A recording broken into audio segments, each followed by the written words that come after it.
former heavyweight champ of the world, George Foreman, joining us on the program. George, good morning. How are you?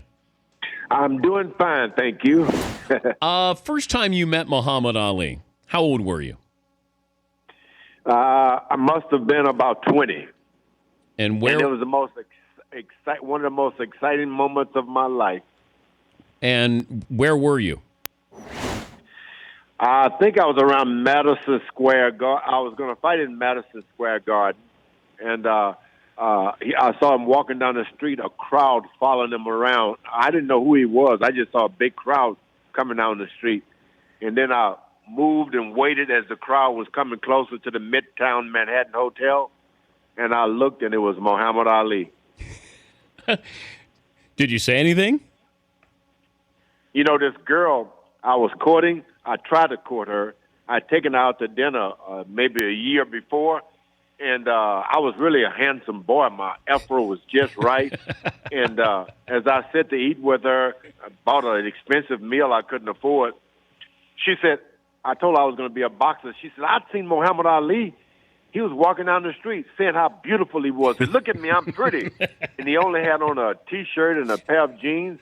She said, and you know what? He was beautiful. I put the girl down. Had nothing to do with her again. So when that night I'm walking and I see this crowd, I peep in there, and there he was. Once again, just a shirt and a pair of slacks. The man, I said, I feel so bad because he was beautiful.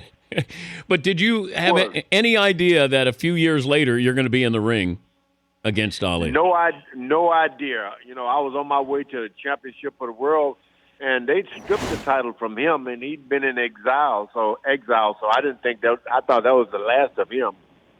But then you're fighting your idol, or one of your idols. I'm going to assume. Yeah. Like how weird is it? Wrong with it.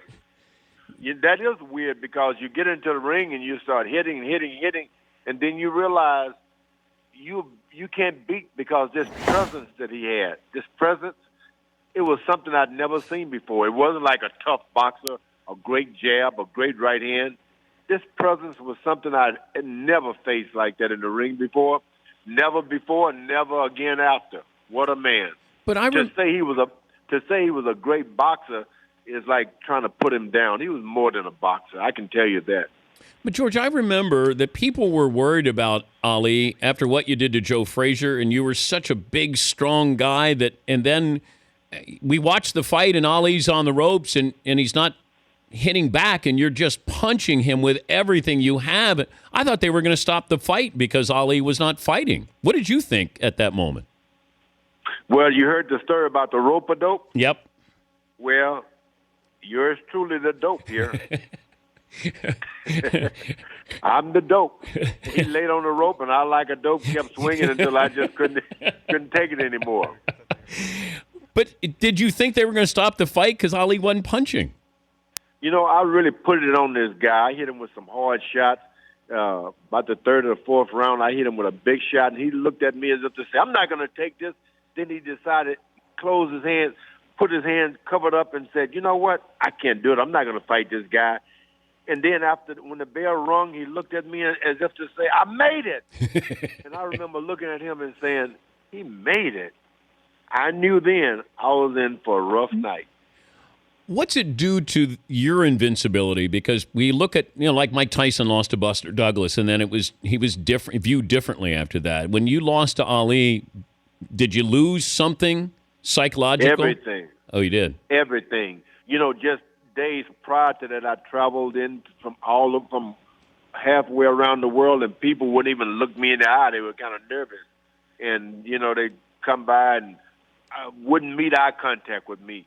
That's how much respect and fear I had. That day after the fight, the same people were patting me on the back and saying, oh, you get another chance. From one day, pride to pity, I was devastated. You became friends, though, with Muhammad? I'm sitting in my home in maybe 1977, 1978, and my phone rang. I don't know how he got my number. He complimented me for about 20 minutes, saying all kind of nice things about me.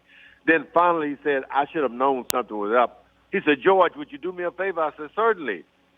He said, come back and fight Ken Norton for me. Beat him up. He said, I cannot beat him, George, but he's afraid of you. You can beat him. They're going to take my title if I don't fight him again. He said, I just can't beat him.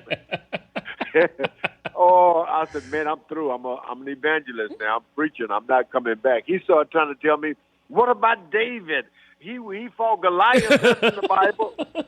All kind of things. But we stayed on the phone for days and months, and it ended up to be years. That's how long that telephone conversation, we became great friends. How good a promoter? I love the guy. How good a promoter was he, George? He was the best I've ever seen. The best I've ever seen. I learned to love him. You see these athletes now who, have whatever kind of comments that they'll make, or they'll try to show off or be, a showman. And I always look at it and go, it's just a watered down version of what Muhammad Ali did. Oh man, I can tell you and I'll tell everybody, he was the greatest show on earth. I've never seen anything like that. You'd see him, I would, and my heart would beat fast. And you didn't want to leave him. And then if he sit and listen to something you had to say, it made you feel so good because he's paying some attention to me, and you couldn't take your eyes off of him. I hope to live my life long enough that someone else will come on the scene and excite me as much as Muhammad Ali did. Did you want a rematch with Ali? He, like I said, in the 7th round, he asked me 6th round. And I hit him real hard. He said, "That's all you got, George?" And I'm telling you, that was all I had forever with him. So I never wanted to fight him again. I acted like I did, but you beat someone like that and they start screaming, "That's all you got?" It's not like I'm waking up in the night saying, "Please get a rematch." No way. Let him go. Hey, it's great to talk to you as always, George. We appreciate the stories and hope you're doing well. Thank you. Thank you. All right. That's George Foreman, former heavyweight champ of the world. The Dan Patrick Show, weekday mornings on Audience.